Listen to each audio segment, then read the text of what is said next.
olùṣọ́ prophet Oyèbámijí Dámiláre níbi tí wọ́n ti ń ṣe òkú ọ̀kan nínú àwọn ọmọ ẹgbẹ́ Ògbóni tóun náà pa kájà. Ẹ wò mí, ẹ máa wí sáìdì tèmi, èmi ò wọ against ẹgbẹ́ Ògbóni o, torí ìṣẹ̀ṣe ohun tá a bá láyé ni wọ́n ń ṣe, tá a sì mọ̀ yí pé ìṣẹ̀ṣe tí wọ́n nìyẹn. Ṣùgbọ́n kẹ́nì kankan, ṣùgbọ́n kéèyàn á fi orúkọ Jésù kó máa wá fi kọ́ wa lómi ọbẹ̀ jẹ́, òun lèmi kick against. À ń lọ tá a rọ́kọ̀, ẹ lọ sí pàdé Ògbóni, ẹ lọ pàdé awo, ẹ tún wá wọnú ṣọ́ọ̀ṣì, ẹ mọ orúkọ Jésù, ẹ mọ ṣépè fóṣó, ẹ mọ ṣépè fàjẹ́. Who does that?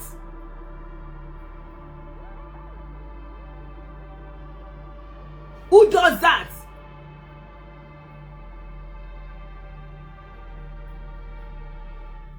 Ní ìgbà tí a bá rí ẹni tó jẹ́ olùṣọ́ ìjọ tó wá pa kájà, ẹ mọ̀ kí wọ́n ẹ ṣàmọ̀ tí mo kọ́ sọ pé èèyàn pa kájà. Ẹ jẹ́ kí n bá yín wá ìtumọ̀ kan tó máa folùṣọ́ yẹn hàn yín o. Ẹ jẹ́ kí n reduce volume ilé torí lè máa fóònù ilé máa pariwo nsìn, kò náìsì rárá, kò máa ariwo kékeré pa. Kí olùṣọ́ wá pa kájà níbi tí wọ́n ti ń ṣòkú awo, definitely tólùṣọ́ yẹn náà bá kú, àwọn awo ló máa sin. Ẹ lọ mọ gbàgbára nínú ayé. Ẹ máa pa WhatsApp lórí TikTok, ẹ máa bá mi share lórí Facebook. Ẹ máa gbàgbára nínú ayé. Ẹ wá máa parọ́ tàn àwọn ọmọ ọjọ́. Ẹ wá máa porúkọ Jésù nínú ṣọ́ọ̀ṣì.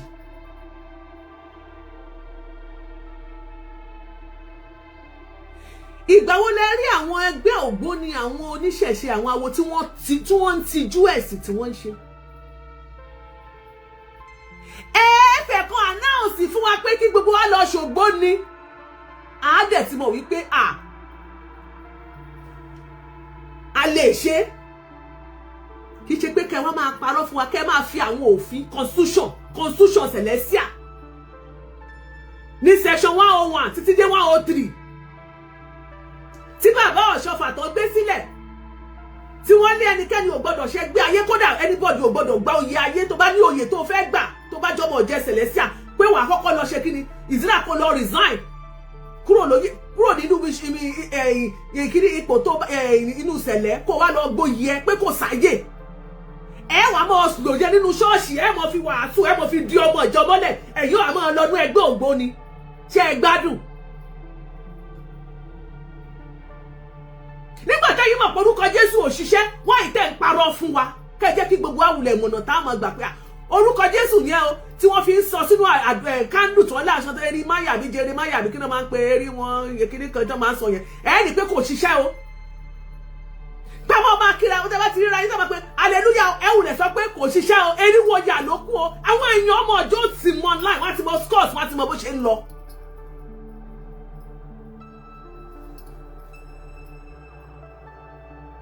Àwọn ọmọ ọjọ́ tí wọ́n ní bínú sí yín náà, wọ́n ti mọ bó ṣe ń lọ. Talentan. No, kò yé mi o. Ẹ jẹ́ kí n wá. Ṣé mi ò send picture yẹn sórí fóònù mi? Mo ń bọ̀.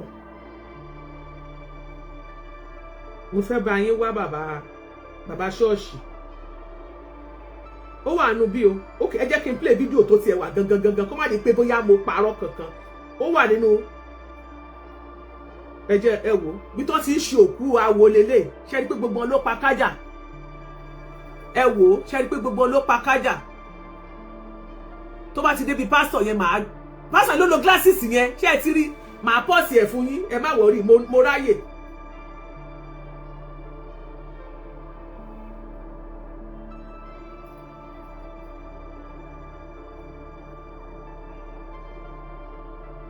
Mo ráyè, ẹ jẹ́ kí n bá yín pọ́ọ̀sì ẹ̀ bí o.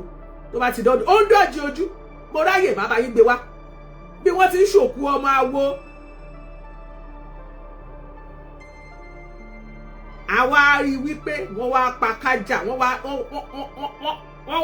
wá ń parọ́ fún wa nù ṣọ́ọ̀ṣì ẹ wá ẹ̀ṣẹ̀ tẹ́yìn tẹ́ wá pastor's office tẹ́ ẹ̀ṣẹ̀ mo bá wá dá mo bá wá sọ ti yín o ẹ̀yin pastor's office oh my god kí ló dé tí mi ò gbé kíní yẹn wá cat okay cup cat ló máa gbé yẹn wá ó máa gbé wá fún mi gangan ni ṣó wàá ṣé mo download cup cat náà mo ti gbé kúrò mo ń bọ̀ jẹ́ kí n bá yín gbé lọ màá pọ̀ sí ẹ̀ ẹ má wọrí ẹjọ́ máa sọ̀rọ̀ ẹjọ́ pé wọ́n ti ń ṣòkò ọmọ àwọn lélẹ̀ ẹjọ́ dọ́dọ̀ ẹ̀ má bá yín pọ̀ sí ẹ̀ o ẹ rí gbogbo ló pa kájà o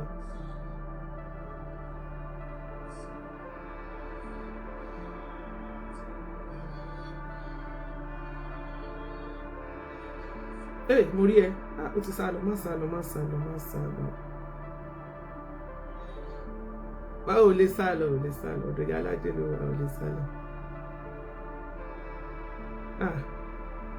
mo ń bọ̀ ẹ má bínú o ẹ jẹ́ kó máa lọ mo fẹ́ pọ́ọ̀sì ẹ̀ gangan ni kẹ́ ẹ lè rí kò ní pẹ́ débẹ̀ ibi ló wà ẹ wò ó tó lo glasses yìí ẹ wọ̀ ọ̀já ẹ̀ ṣe ti rọ́jà Ògbóni picture bí tún kékeré tó wà lẹ́gbẹ̀ẹ́ yẹn ó nìyẹn nínú aṣọ celestial olùṣọ́ celestial ni o ṣe ti ráwọn olùṣọ́ yín orúkọ Jésù ò tó fún wọn wọ́n wá ẹni bó ṣe ń tanra wọn ṣùgbọ́n ṣe mọ̀ pé nígbà kan wà tí prophet ṣé Evans lórúkọ bàbá yẹn tí bàbá yẹn jáde tó sọ wípé 70% àwọn olùṣọ́ ṣọ́ọ̀ṣì yín kó gbóni ni wọ́n ara àwọn kan tó jáde tí wọ́n ń bínú tí wọ́n ní wọ́n wá bẹ̀rẹ̀ sí bú bàbá yẹn mò ń bọ̀ ẹ jẹ́ kí n bá yín wá fídíò yẹn ó yẹ kí n ní lọ́wọ́ ẹ ti rólùṣọ́ yín olùṣọ́ ló pa kájà yìí ó lo ọ̀já yẹ́ ẹ ti rí nípàdé awo ẹ má jẹ́ lo kíni voice yẹn ṣe ti rí nípàdé awo níbi tí wọ́n ti ń sin òkú awo òun lẹ ti rí olùṣọ́ tó bá wá dé ṣọ́ọ̀ṣì wọn láwọn ń ṣe mírèkù ṣe rí pé rọ́nà ń pa fún wa ìjọ wo lẹ́yìn rí àwọn ẹlẹ́sìn àbáláyé àwọn tó láwọn ń ṣe Ògbóni yìí ìjọ ò lè rí wọn tán tanra wọn tó bá ń ṣe bóòlì wọn jáde ẹ̀yin dẹ̀ ti wá gbàgbé wípé ayé ti dáyé social media ayé ìgbà kan tẹ́ mọ̀ yọ lọ lédì lóru tẹ́ lọ mọ̀ ṣèpàdé àwọn awo tẹ́ lọ mọ̀ ṣe gbogbo ẹ̀ tí ayé ò ní mọ̀ ó ti kọjá ayé social media náà láwà a ní àwọn Gen Z náà nínú àwọn ẹgbẹ́ Ògbóni tẹ́ pé àwọn náà máa rìkọ́ọ̀dù wọ́n di sórí social media ní táyé tí gbogbo tí ọ̀tá yóò ti bàjẹ́ sí wa lọ́wọ́ nìyẹn alàgbà kan sọ lọ́jọ́ kìíní àná ó ní 70% ẹ̀yin olùṣọ́ tẹ́ wà ní sẹ̀lẹ̀ sáwọn gbogbo ilé ẹ̀ṣọ́ Ògbóni ẹ jẹ́ wá san tó wá ṣẹlẹ̀ tó yà mí lẹ́nu màá play voice máa yẹn fún yín ṣe rí nígbà tí wọ́n rí kíní lórí social media táwọn ọmọ ọ̀jọ́ rí pé olùṣọ́ rèé ṣọ́ọ̀ṣì Ògòmídé bóyá Ògòmídé Gbarin ṣe àdúgbò yẹn ṣe Gbarin ló ń jẹ́ àbí Gbarin ní ìmọ̀ Ògòmídé bóyá Gbarin àbí Gbarin nílé Ifẹ̀ òun olùṣọ́ ọbẹ̀ nígbà tí wọ́n rí ó wá jẹ́ ìtìjú fún gbogbo àwọn olùṣọ́ tó kù nílé Ifẹ̀ pé lọ́ṣùn state generally pé báwo ló ṣe ṣe wọ́n bá kọ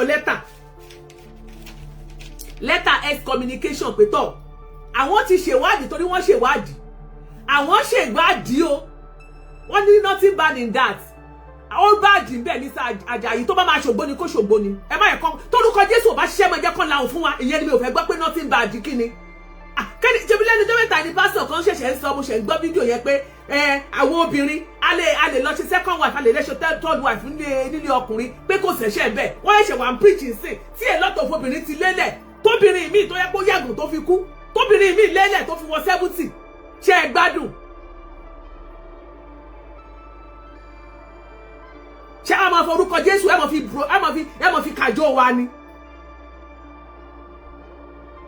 tó bá ṣe pé kò báàdì kí wọ́n jáde kí wọ́n sọ fún wa pé kò báàdì ká lè tètè mọ̀ bí wọ́n ti jáde ṣọ́ọ̀ṣì wọn tó bá ti rí pé kò báàdì ní Celestia bá a bá ti rí wọn ò ní sọ nǹkan kan mọ́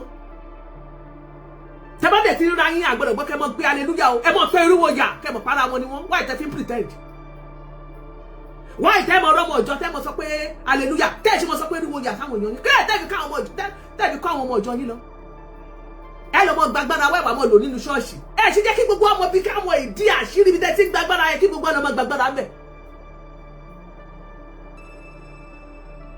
ẹ bá wa power tap lórí TikTok àṣírí tẹ́ ti gbàgbára yẹ kí lè tí gbogbo wa òkúkú lọ bẹ̀ ká lọ máa kọ́ńgàkù lọ gbàgbára ká nìkan kọ́ mọ́ bá mi gbàgbára tó bá wù mí lónìí tí má ti fẹ́ ṣe gbé ògbóni lónìí wọn ò ní mú mi sí èmi ò ní wá parọ́ ní ṣọ́ọ̀ṣì pé mo tún lọ ṣọ́ọ̀ṣì màá ṣe gbé ògbómi tí má fẹ́ ṣe màá ṣe confirm ni màá dé wà proud of nǹkan tí bá ń ṣe ìtẹ́ bá ṣe tẹ́ bá ti ń parọ́ tẹ́ bá tún fi ń gbá wa tẹ́ ẹ̀ fi proud of it ajẹ́ pé ó ní nǹkan kan ni tẹ́ bá gbóná kẹ́ gbóná tẹ́ bá tutù kẹ́ tutù torúkọ Jésù ò bá jẹ́ fún yín ẹ sọ àṣì orúkọ tẹ́ ń lò fún wa nínú ṣọ́ọ̀ṣì ẹ sọ àṣírí agbára tẹ́ ń lò fún wa nínú ṣọ́ọ̀ṣì tẹ́ mọ̀ pé ẹ mọ̀ lè ṣe mírèkù fake rádáadáa tẹ́ mọ̀ parọ́ kiri tẹ́ mọ̀ tanra yín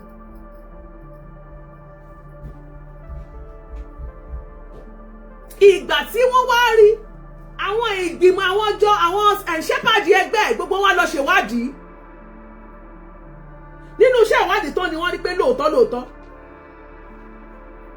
olùṣọ́ Oyèbámijí Dámiláre òun mà ní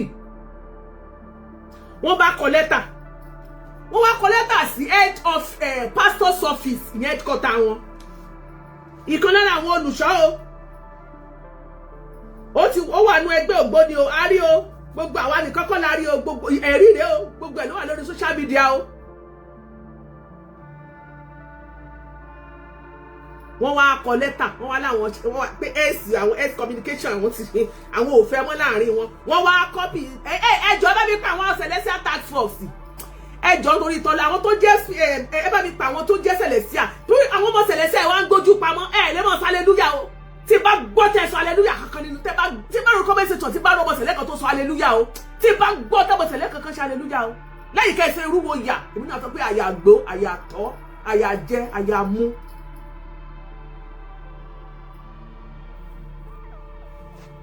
tọ́mọ Sẹ̀lẹ̀ kankan bá pe hallelujah tí ẹ̀yẹ́ níbo ni bá tiẹ̀ pe hallelujah lẹ́gbẹ̀ẹ́ mi ó fẹ́ rí jà ni torí bá ìtí màá ṣe fún ara ẹ̀ àkọ́. Princess tẹ́ bá hallelujah bẹ́ẹ̀ yẹn tẹ́ bá gbé ẹnu yín dákẹ́ bá tún gbọ́ tẹ́ hallelujah bẹ́ẹ̀ yẹn hallelujah kí ni wọ́n wá kọ lẹ́tà sí pastor's office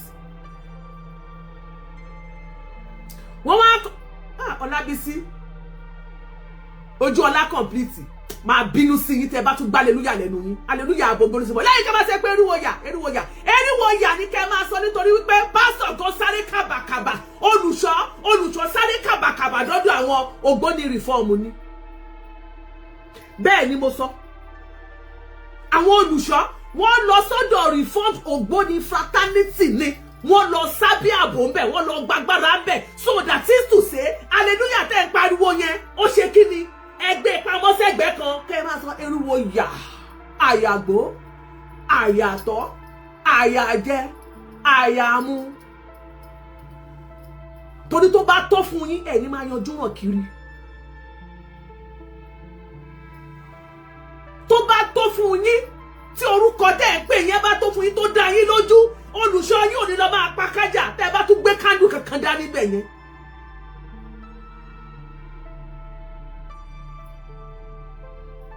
tí bá gbọ́ eriwo yámà àbóríwo lẹ máa ń kọ yẹn tí bá gbọ́ lẹ́nu yín pẹ́rẹ́ máa fún yín ní rẹ́sùá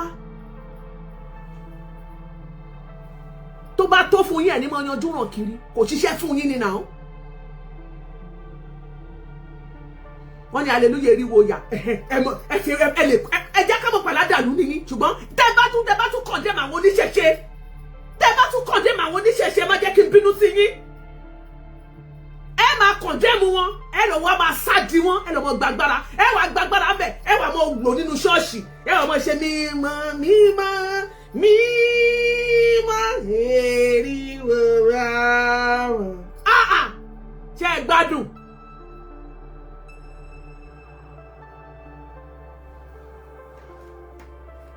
mo bèrè ni o.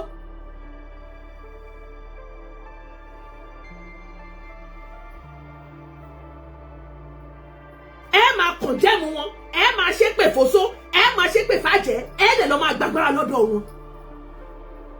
ẹ wà ní ṣọ́ọ̀ṣì ẹ wà wá ṣọ́ọ̀ṣì ẹ sáré wọ white garment yín ẹ lọ́dọ̀ wọn ẹ mọ pàkájà ẹ mọ lu ọjà. wọ́n wá kọ lẹ́tà wọ́n kọ́pì wọ́n ní orí alájí ẹ gbójú ṣe ti gbọ́ mi ò ní gbójú mọ́ mi ò ju ọlá complete. wọ́n wá kọ lẹ́tà sí pastor's office. Bàbá bí náà àbí kí lórúkọ pásítọ̀ ẹjọ́ kí lórúkọ pásítọ̀ ọmọ bàbá wọ ṣọfà ṣé bàbá bí náà àbí kí ni bàbá yẹn ń jẹ́ wọ́n kọ lẹ́tà sí pastor's office ṣé ń gbọ́ o èyí pastor's office ṣé ń gbọ́ o wọ́n kọ lẹ́tà sí yín àbẹ́ẹ̀rí lẹ́tà látọ̀dọ̀ wọn wọ́n tún wá kọ́pì àwọn task force bàbá àjọvì ṣé bàbá àjọvì àbá àjọvì àbí tí ẹ̀ mọ orúkọ tó máa ń pe àwọn people oh my god wọ́n máa kọ lẹ́tà sí wọn ìyí tó ń ṣẹlẹ̀ lọ́ṣùn ṣètì rèé o. wọ́n expect pé kí àṣẹ kọ́rọ̀ jáde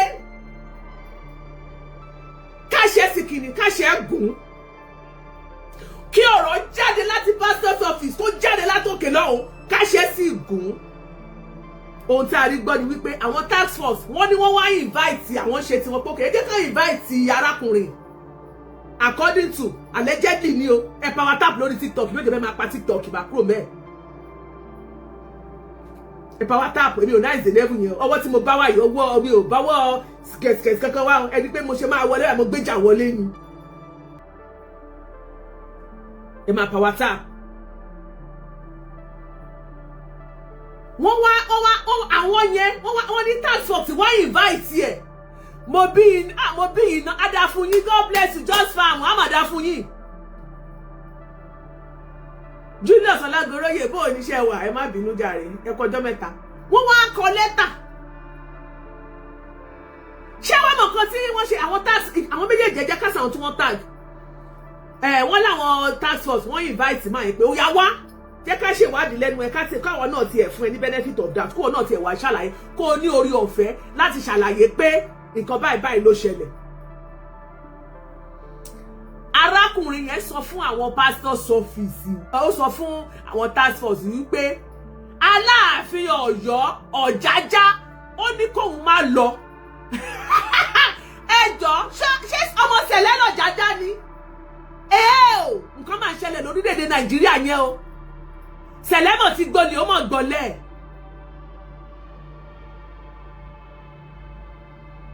wọ́n ló sọ pé ẹgbẹ́ allegedly Ọ̀jájá oh my god wọ́n ló sọ pé Ọ̀jájá ní kóun má wà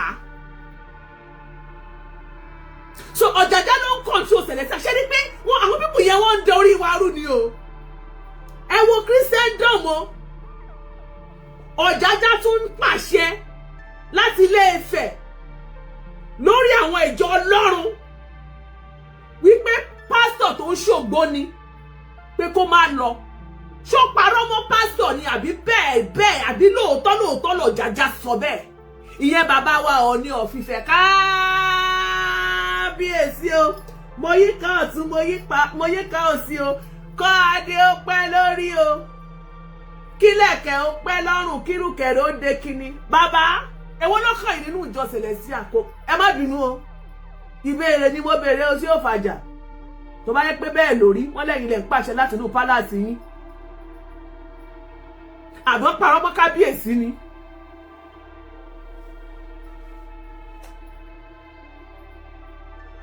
ṣé ẹ mọ̀ wípé gbogbo náà la mọ̀ pé kábíyèsí o gbogbo ẹ̀sìn làwọn ń ṣe Ògbóni náà ní kábíyèsí ìyẹn bàbá wa Ọọ̀ni of Ifẹ̀ gbogbo wa la mọ̀ ọ̀rọ̀ wọn ni wọ́n pé kọ́ ọ̀rọ̀ ẹ̀yìn kọ́ bàbá ò sí fíbò ìṣẹ̀ṣe làgbà bàbá sì ṣe ìṣẹ̀ṣe rẹ̀ nífẹ̀ẹ́ ṣùgbọ́n ohun tó wá kan bó ṣe wá kíní yẹn ó wá dìsíkọ́ ọ̀hún ara wọn bí àṣà ìyá túdì pé ọ̀rọ̀ wípé olùṣọ́ ó ń ṣe Ògbóni wọ́n wá kọ lẹ́tà sí pé kó yọjú sí task force olùṣọ́ wá dáhùn pé Ọ̀nìfẹ̀ ní pé kó má wà ó ń sọ fún wa wípé ibi gíga pé àwọn tó lẹ́nu ń bẹ̀ ibi tó ń wà kì í ṣe ibi kékeré o. Iman, how are you? Àbí pé ibi tó ń wà pé ibi tó ti ń pàṣẹ táṣẹ ti ń jáde ibi tí wọ́n ti ń pàṣẹ tí wọ́n ti ń control ibẹ̀ ló ń wà o. Ilé ológun wọn ló ti di àfagbára wọ Olúṣọlá Balógun wà láyé ìparọ́ confam ní àbá àti òṣì.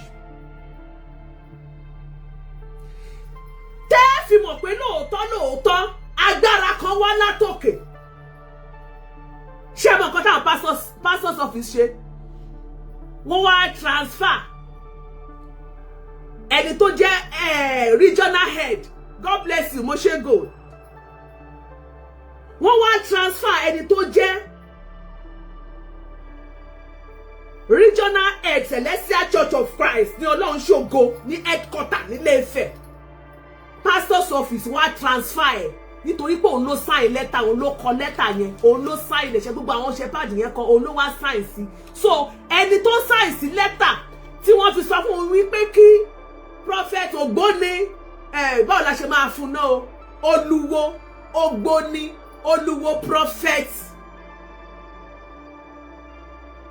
Oyèbámijí Dámiláre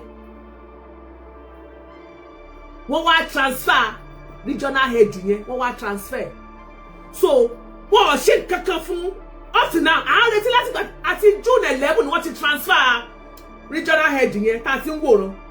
Mo ń wo ni pé káwo ìgbésẹ̀ tẹ́fẹ́ okay tó ló kọ lẹ́tà ó ti jẹ̀bi ńsìn bóyá kò gbàṣẹ lọ́wọ́ yín nítorí agbára wá látòkè fọ́ọ̀sì kan wá fọ́ọ̀sì wá lókè fọ́ọ̀sì kan gbẹ́bọ́dí ẹ̀ God bless you fọ́ọ̀sì kan wà lókè tó ń dagbó láàmú tó ń dalẹ̀ láàmú níjọ Celestial tí agbára wà bí tẹ́tí lọ́ọ́ ṣe eriwo yà àbí eriwo wájà àbí kílẹ̀ lọ́ọ́ ṣe hallelujah àbí eriwo yà tẹ́tí ń bẹ̀. Fọ́ọ̀sì yẹn ló jí gbé agbára kalẹ̀ wọ́n transfer ẹni tó kọ lẹ́tà yẹn ni regional head yẹn wọ́n transfer ẹni tó ṣẹ̀ ó sì wà ní church ó ti ń ṣe shepherd nínú church. Pastor's office, I have a question for you. Èèyàn mélòó ló gbóni nínú yín? Pẹ̀lú tó ṣẹlẹ̀ yìí, pastor's office ọwọ́ yín ò mọ́. Pastor's office ọwọ́ yín ò mọ́. Ẹ̀yin náà ń parọ́. Pastor's office ọwọ́ yín ò mọ́. Ẹ jáde síta ọwọ́ pẹ̀lú nǹkan ìgbésẹ̀ tẹ́ gbé yẹn tẹ́ transfer máa yẹn nítorí pé òun ló kọ lẹ́tà ẹ transfer ẹni tó ṣògbóni tí gbogbo wa ní tó pa kájà ẹ fi sílẹ̀.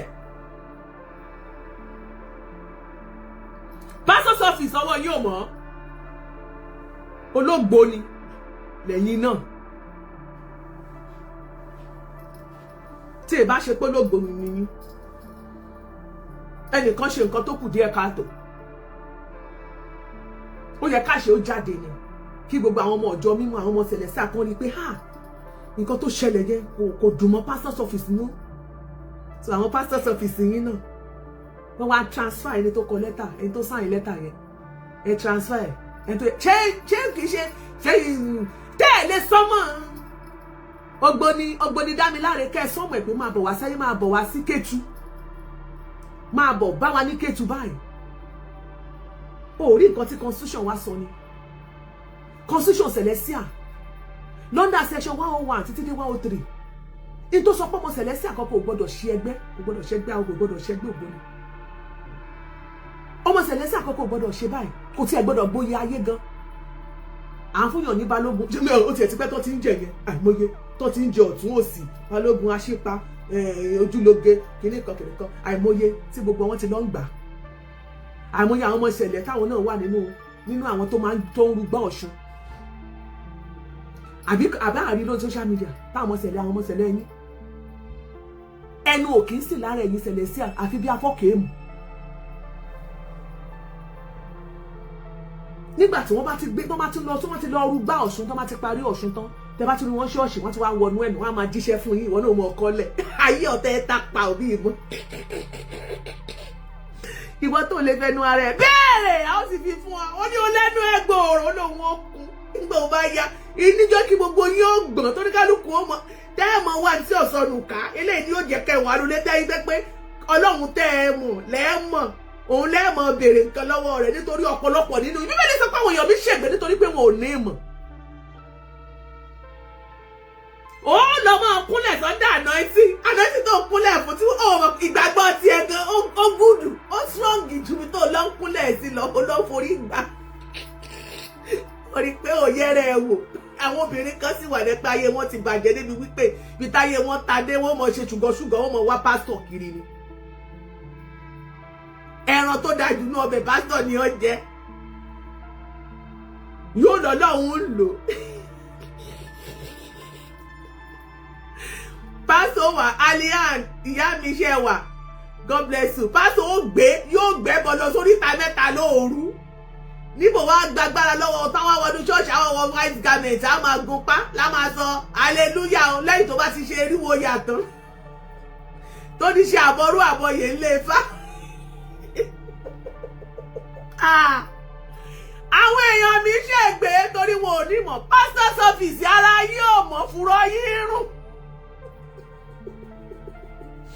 pastor's office orí nǹkan kan ṣe sí àwọn àṣẹ tó jáde látòkè into fún prophet olùṣọ́ Ògbóni yẹn tó fún ní God láti sọ pé fáwọn task force wípé Ọọ̀ni of Ifẹ̀ ní kóun má wá Aliyah thanks for the stars Ọọ̀ni of Ifẹ̀ ní kóun má wá ẹ mọ̀ pé agbára kan ni tẹ́ fi wá mọ̀ pé lóòótọ́ àwọn agbára kan wọ́n ṣe kí ni wọ́n ń kanra wọn níbì kan àwọn pastor's office ẹni tó kọ lẹ́tà yẹn ló wá fìyà jẹ wọ́n transfer kúrò bẹ́ẹ̀ ìwọ lórí ìrúkúri ìwọ ló sáì kan tí ó yẹ kó o sáì nínú ilé Ọlọ́run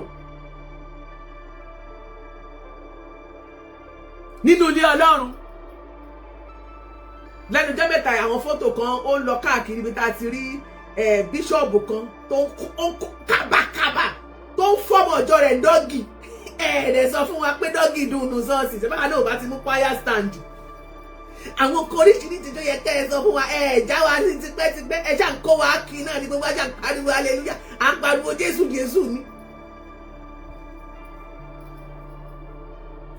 ẹ máa sọ pé tó bá ti gbé ọwọ́ lé báyìí mírèkù ó ṣẹlẹ̀ ẹ̀ẹ́dẹ̀ sọ fún wa pé ẹ ti dáfá tẹ́lẹ̀tẹ́lẹ̀ pé ẹ ti gbẹ́bọ lórí ìta mẹ́ta páwọn ìyá mi òṣòròǹgà àwọn arógbá aṣọ má balẹ̀ yìí pé wọ́n ti gbẹ́bọ lọ́wọ́ yín kẹ́ tó wá ṣọ́ọ̀ṣì ẹ ti fún nǹkan ètùtù lẹ̀ ẹ sọ fún wa ẹ wà wá ṣọ́ọ̀ṣì àmọ́ dẹ́mọ́ ẹ mọ̀ lo kándù ẹ mọ̀ sọ pé kándù ẹni àmọ́ wẹ̀nú ajáde àpẹẹrẹ ẹni ká mọ̀ ṣe gbá ẹni ká mọ̀ ṣe pọ́n ká mọ̀ gbégbọ́ rẹ ká lọ ṣe ká ṣe dùkẹ́ ká gbégbọ́ rẹ fún ṣọ́ọ̀ṣì mẹ́ta ṣọ́ọ̀ṣì méje ẹni ká mọ̀ ọjọ́ ká mọ̀ kùrùbọ̀ ọ̀dí pé bẹ́ẹ̀ lógún ti ń sẹ́ ẹni pé ẹ̀gbádùn ẹ ṣe láhùn fún wa. tí ò bá sí àǹfààní tẹ̀ ń jẹ nínú ẹgbẹ́ Ògbóni ṣe é mọ́ lọ́bẹ̀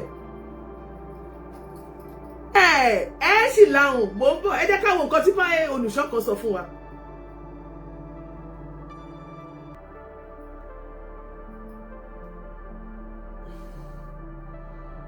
ẹ jẹ́ ká gbọ́ ohun tó lùkọ́ mò ń bọ̀ ẹ jẹ́ kí n wá ohun tó lùṣọ́ ìsọ̀rọ̀. Jésù ẹ̀fọ́ hand mi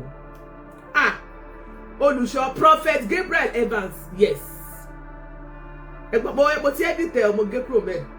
olùṣọ́ tó wọn lọ ṣògbóni that is doing Ògbóni olùṣọ́ it is trending everybody is shouting everybody is shouting bloggers are posting it everybody is talking about it let me ask those bloggers that are doing it today nígbà tí mo pariwo ń jọ́sìn 70% àwọn shepherds were going to occultism. ẹni sùúrù dádì Evans ẹni sùúrù dádì ẹjọ ṣe ẹgbọ́n nǹkan tí màá yẹn sọ bóyá fẹ́ kan kí n tan bluetooth kẹ́ fi gbọ́. màá yẹn sọ pé nígbà tó ń sọ lọ́jọ́ kìíní àná wípé 70% àwọn shepherd àwọn nínú celestia 70% 70%. olùṣọ́ kan ló sọ bẹ́ẹ̀ òṣèbẹ́ fẹ́ tí a rí gbọ́ 70% àwọn àwọn olùṣọ́ nínú Celestial Ologboni pé gbogbo ló wà ní court. Ẹgbẹ́ abẹ́ dáhùn. Ẹgbẹ́ abẹ́ dáhùn. Ẹ jẹ́ ká bóyá kí n tún rewind ẹ̀ fún yín. Daddy ẹ sọ̀rọ̀ sókè. That is doing Ogboni. It is trending. Trending. Everybody's shouting. Yes. Everybody's shouting, sir. Bloggers are posting it. Everybody's talking about it. Let me ask those bloggers that are doing it today. Nígbà tí mo pariwo jọ́sí. Tó pariwo jọ́sí. Pé 70% àwọn shepherds were dying to occultism. Okay, it is trending now. Oh, gbé ṣáàkì sọ́run. Wọ́n lọ fi sèyàn. Wọ́n single ẹ̀ out. Olùṣọ́ àgùntàn ni. Ẹ jẹ́ kí n sòótọ́ fún yín. Ṣé ẹ̀rọ ọmọkùnrin tẹ rí yẹn? Olùṣọ́ àgùntàn tẹ rí yẹn. Ṣé kí n sòótọ́ fún yín? He's an errand boy. Kí ló gbé? Errand boy. Wọ́n máa ń ránṣẹ́ boy. Àwọn ọ̀gá ẹ̀ wà nínú ìjọ ẹ̀. Wọ́n wà. Àmọ́ bí a pastor's office náà wà. Àwọn bàbá ẹ̀ wà nínú ìjọ ẹ̀. Àwọn leaders ẹ̀ wọ́n wà nínú ìjọ ẹ̀. Tó bá tibọ̀ yẹn ti dìbò tí tó bá lanu ẹ̀. Tó bá lanu ẹ̀. Kì í máa gbé ẹlòmíì. Ṣé kí n dẹ́rù báyìí? Ẹ má dẹ́rù bàbá sá. Ẹ má dẹ́rù bàbá jù. Ẹ jẹ́ kí n sòótọ́ fún yín. Àwọn ọ̀gá ẹ̀. Àwọn ọ̀gá. DM ẹ̀ lórí WhatsApp. Wọ́n ti DM lórí WhatsApp. Fọkànbalẹ̀. A máa yanjú ẹ̀. A máa yanjú ẹ̀. Fọkànbalẹ̀. I know the way this church operates. I am a Celestian of over 50 years. Over 50 years. I know the way this church operates. Ṣé gbọ́? I know. Ada fún yín sà. Ẹ jọ̀ọ́ tẹ́ bá mi ẹni tẹ́ bá mọ pastor yìí, prophet yìí, ẹ bá ní mo kí wọn. Mo kí wọn ní ti hallelujah ti rí Jésù torí mi ti ẹ̀ pọ̀ àbáwọn ṣe sọ̀rọ̀ yìí wọ́n láwọn ti ń sọ. This man has been saying it. Pé pariwo pé ẹ ṣe nǹkan sí i. 70% ti àwọn tó jẹ́ yes it's my brother Àṣàkẹ́ ẹ bá mi kí wọn sà. Ẹ bá mi kí brother yín pé mo kí wọn gan mo appreciate wọn. Wọ́n kú ọkọ̀ akí. City of David Ìbàdàn ló wà. Ẹ bá mi kí wọn ẹ jọ̀ọ́ bá mi pàtẹ́wọ́ fún wọn. Báyìí sóòótọ́ ọ̀rọ̀.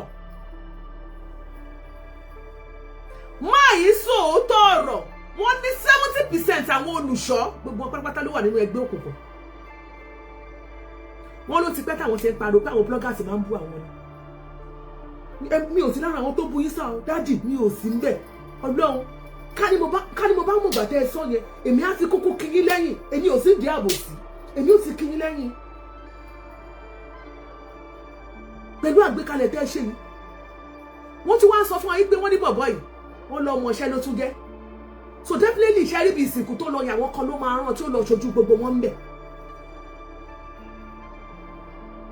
Wọ́n láwọn akàn á ti DM ẹ̀ wọ́n máa sọ fún pé calm down ní sùúrù o a máa yanjú ẹ̀. Nǹkan tó dẹ̀ ṣẹlẹ̀ nìyẹn. Ó lẹ̀ fi gbọ́ nǹkan kan láti pastor's office wọ́n pé pastor's office gan fúrọ́ ọdí wọn gan oorun ọwọ́ tí wọ́n gan ò mọ́. Because tọ́wọ́ wọn bá mọ́ ní pastor's office irú nǹkan ìṣẹ̀lẹ̀ báyìí bá ṣẹlẹ̀ tí gbogbo èèyàn ń gbé tí gbogbo èèyàn ń sọ ó yẹ kí ọ̀rọ̀ ti jáde kí àṣẹ ti tẹ̀lé ní pastor's office up to now wọ́n fold hands wọn ni wọ́n pretend bẹ́ẹ̀ bí wọn mọ̀ nǹkan tí wọ́n ṣe bọ̀bọ́ yẹn ṣì ń gbèsè ní church. Àwọn ẹgbẹ́ Ògbóni àwọn náà wá reply wọ́n kọ lẹ́tà. Nínú lẹ́tà táwọn ẹgbẹ́ Ògbóni sọ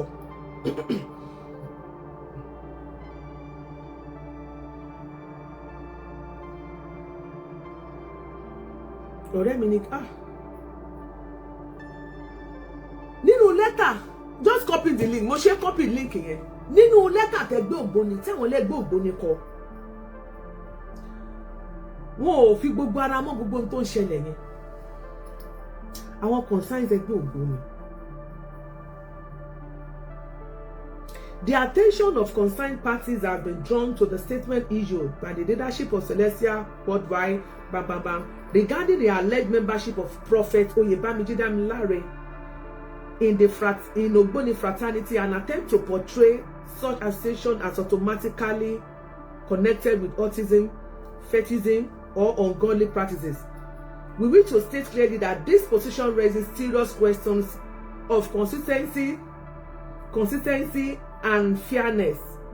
The leadership of the church cannot condemn another spiritual association while ignoring the facts that many practices within Celestial Church of Christ itself involve spiritual symbols, objects, and rituals that some observers also interpret as spiritual practices. Wọ́n lẹ́yìn tẹ́ wà ní wọ́n ní gbogbo tẹ́yìn náà sọ yìí.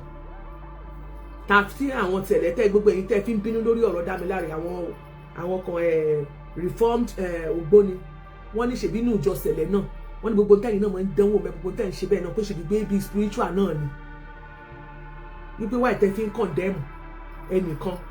Wọn ò bú yín o. Wọ́n kàn ṣe wọ́n fi ọ̀rọ̀ wí ọ̀rọ̀ ni o pé same làwọn. Wáyé tẹ́nìkan fi wá tẹ wá rẹ́nìkan lọ́dọ̀ àwọn tẹ́ ń gbẹ́nu sókè ọ̀rọ̀ yìí pọ̀ o. The use of candles, spiritual items, symbolic objects, prayers over materials, and various forms of spiritual consultation and intervention are practices that exist within many religious traditions. Therefore, presenting another group of presenting àwọn Ògbóni yẹn pé bí àwọn pé ẹ mọ̀ pé wọ́n wà unique nǹkan ẹ̀ o ni wọ́n sọ yẹn bí mo dé.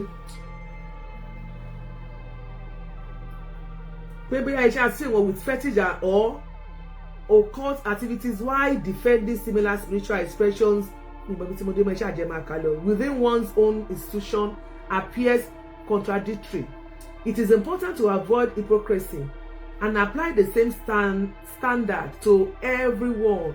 If the use of spiritual materials and symbolic practices is considered unacceptable, then such a principle must be applied consistently. One cannot condemn another person's spiritual affiliation while refusing to examine similar practices within one's own environment. Gbogbo n tẹ́ ń ṣe ní kúkúrú èdè ẹ lè máa condemn wọn. Wọ́n ní kẹ́ máa wo àwọn bẹ́ẹ̀ ni pé èèyàn burú bí àpéjọpọ̀ tàwọn pé àpéjọpọ̀ bí nǹkan tí ò dáa ni bóyá bí nǹkan burúkú kẹ́ máa sọ bẹ́ẹ̀ àwọn òwà fẹ́tì kì í ṣe pé bóyá àwọn ìwà burúkú àbáwọn fi ń ṣèkà. Mọ́ máa portrait yín bẹ́ẹ̀ kó dáa kì í dẹ́ ṣe pé bóyá máa pé tó bá mú kẹ́yìn náà máa ṣe kẹ́mọ́ tọ́ candle kẹ́mọ́ làbẹ́là gbogbo nǹkan tẹ́ fi ń symbol gbogbo nǹkan tẹ́ ń ṣe yẹn tẹ́ fi ń lò lọ́dọ̀ yín níjọ Celestial definitely ẹ̀ lè condemn àwọn pé same làwọn àtògbóni àti Celestial báwo náà ṣe ń ṣe nǹkan tọ́dọ̀ ṣe táwọn náà ń ṣe gbogbo ṣe tutù ṣe gbogbo ẹ̀yin náà ṣáà ń ṣe ní ṣọ́ọ̀ṣì tó ń sọ nìyẹn. Kódà nígbà tó yá a gbọ́ pé wọ́n sọ wípé ṣé káwọn gbé list jáde pé táwọn bá gbé list káwọn gbé list àwọn olùṣọ́ yín káwọn gbé list wọn jáde fún yín àtàwọn ọmọ ìjọ náà tó ti wá pé táwọn bá gbé list jáde fún yín pé ṣọ́ọ̀ṣì yìí máa dàrú o ìjọ ó lànà o kíjọ mọ́ lọ túká àwọn Gen Z wá challenge wọn pé kán gbé list jáde ṣùgbọ́n àwọn bàbá yẹn wọn ò lè sọ̀rọ̀ wọ́n bẹ̀bẹ̀ ni wọ́n dákẹ́ ṣe ni ó lẹ́fí pé wọ́n dákẹ́ yẹn torí wọn kò tán bá gbé list jáde nǹkan ó bàjẹ́ lóòótọ́ wá ìtẹ́ fi ń parọ́ fún wa wá ìtẹ́ fi ń forúkọ Jésù tẹ́ fi ń bojú torúkọ Jésù ò bá wà powerful tí ò tó jókòó tì tí ò tó gbójúlé wá ìtẹ́ fi ń kọrin mo lórúkọ lọ́jọ́ gbójúlé mo lọ́lára rìn tó lágbára ayé jù ẹ̀jẹ̀ kò lè gbà mí lọ́wọ́ rẹ̀ bàbá ẹ mà kàn rí ó lajú àpọ̀jù ó jí òkú dìde ó márùn lára dá lẹ́fẹ̀ẹ́ fi ń parọ́ kí ló tẹ̀ ṣe jẹ́ ká yóò mọ̀ wípé gbogbo àwọn iṣẹ́ ìyanu ilé ṣẹlẹ̀ nígbà tá a bá tẹ́ǹdì nígbà tá a bá ti fi Késárì fún Késárì káwá padà wọnú ṣọ́ọ̀ṣì ká fi tọ́lọ̀ fún Ọlọ́run. I'm highly disappointed in Celestial Church of Christ.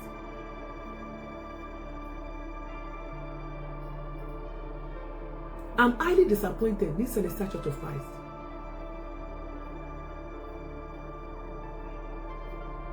Pẹ̀lú àwọn nǹkan oríṣiríṣi tó ń ṣẹlẹ̀ ẹ jẹ́ kí n wò ta ló lè bá wa tọ̀ mọ́lẹ̀ sí kinní ìlú.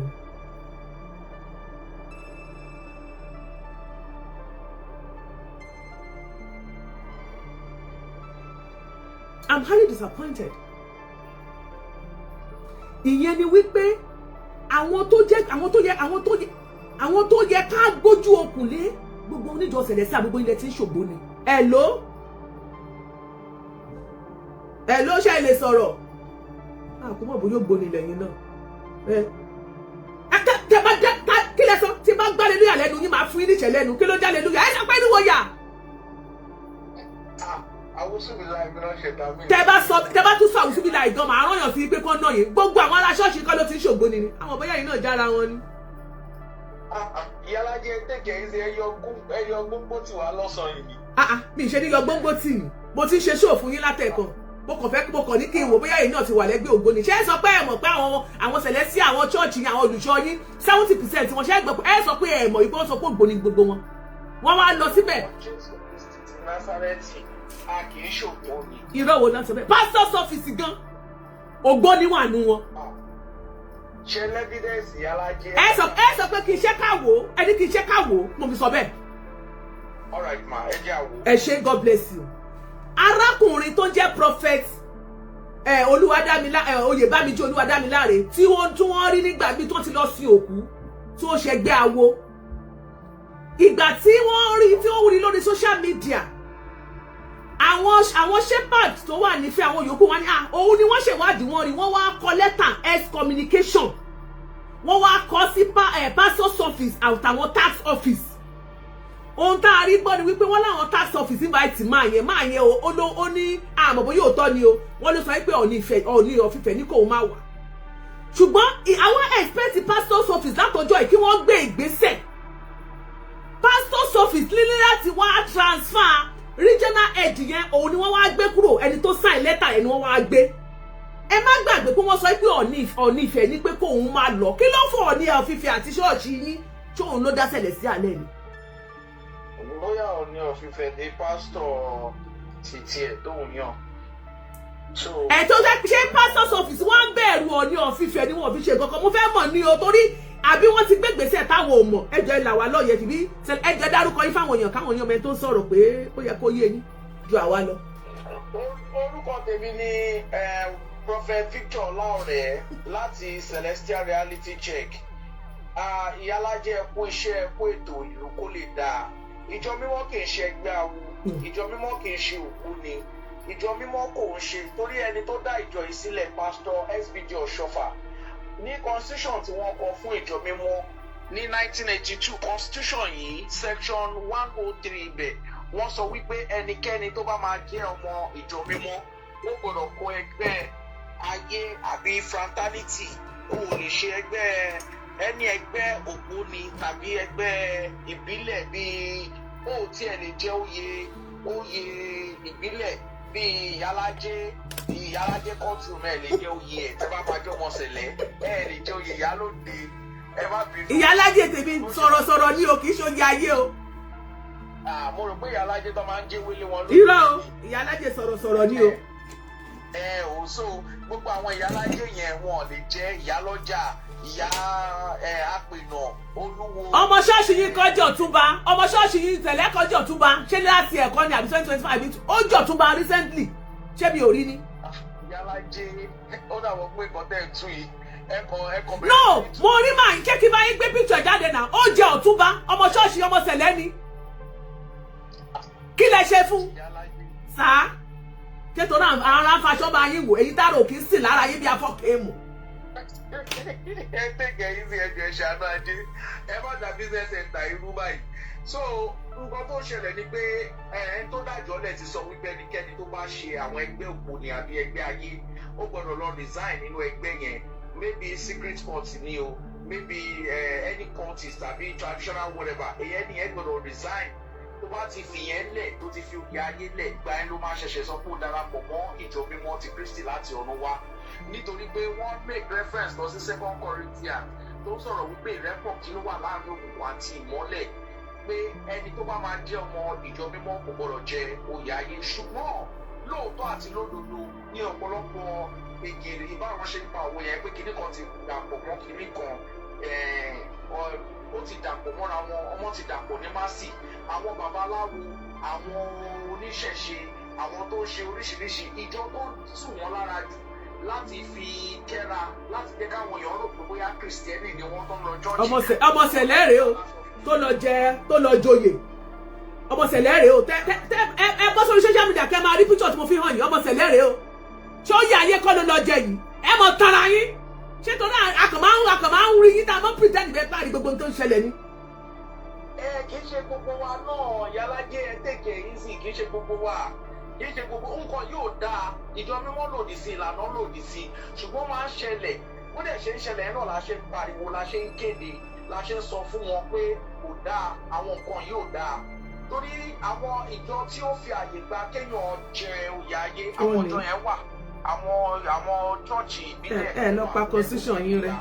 wọn nínú ìjọ mímọ́ kò fàyè gbà tí ò bá dẹ̀ ti fàyè gbà ẹnikẹ́ni tó bá ń ṣe ó ti lòdì nǹkan tó ń ṣe ti lòdì sí ìlànà tí ẹni tó dájọ́ sílẹ̀ fi lélẹ̀ ṣùgbọ́n bí gbogbo oníkúlùkù ṣe ń mọ́lẹ̀ yìí bá ṣe ń rí náà là ń pariwo àwọn ẹgbẹ́ ògbó ni ọ̀hún fún ara wọn gan wọn sí ní síkírìtì mọ́ bẹ́ẹ̀ ni wọ́n ṣe nǹkan wọn confidently wọ́n record ara wọn wọ́n ní website wọ́n ní social media handles wọ́n wà lórí Instagram wọ́n wà TikTok wọ́n wà everywhere tó nísìnyí ẹni bá máa ṣògbóni tí ò bá wà confident pé ògbóni lòún fẹ́ ṣe kó má tọ́ àwọn èèyàn jẹ pé òun fi orúkọ Jésù máa olùṣọ́ yẹn sì ó lóun wòlíì ó dẹ̀ níwọ̀n olùṣọ́ àgùntàn ó dẹ̀ ń ṣòro ọ̀fẹ́ láwọn ọmọ ọ̀jọ́ lórí ó dẹ̀ máa wàásù fún wọn pọ́mọ̀jọ́ mọ́ kì í ṣe ẹgbẹ́ awo kì í ṣe ẹgbẹ́ ilé ìdìbò ṣe gbá kò ń ṣàwọn ìwọ́n fún ara tó dẹ̀ lólùṣọ́ àgùntàn ó rẹ̀ kẹ̀tẹ̀ sínú oyè yìí so ó kún ní ẹ̀ka àtò àti rí ìgbésẹ̀ tí àwọn head office gbé o torí the only response tá a rí ni pé àwọn bàbá àjòfì wọ́n respond pé àwọn endorse excommunication letter tí àwọn regional ní Ilé Ifẹ̀ tí wọ́n fún olùṣọ́ yẹn so but yàtọ̀ sí response bàbá àjòfì yẹn a rí pé kí pastor's office kí wọ́n kọ lẹ́tà pé àwọn confam excommunication olùṣọ́ yìí wọn ò jẹ́ gbé lẹ́tà jáde pé òun ṣọmọ sẹ̀lẹ̀ mọ́ torí bẹ́ẹ̀ àti ṣe ń sọ̀rọ̀ yìí lé ní àná ó sì lọ chọ́ọ̀chì wọ́n ì ṣe gbé jerímọ̀yàmọ̀ wọlé èyí tó yẹ kó fi ké wẹ́ẹ́ríwò yà wọ́n ṣe jerímọ̀yàmọ̀ ó dẹ̀ kọrin wọ́n ṣẹ̀sìn wọ́n ṣe wàásù so ohun tá a rí tó ń ṣẹlẹ̀ nìyẹn o kò yé wa àmọ́ bí tá a mo ti bá yín so ṣe rí pé ṣọ́nà tí mo sọ ṣé mo parọ́.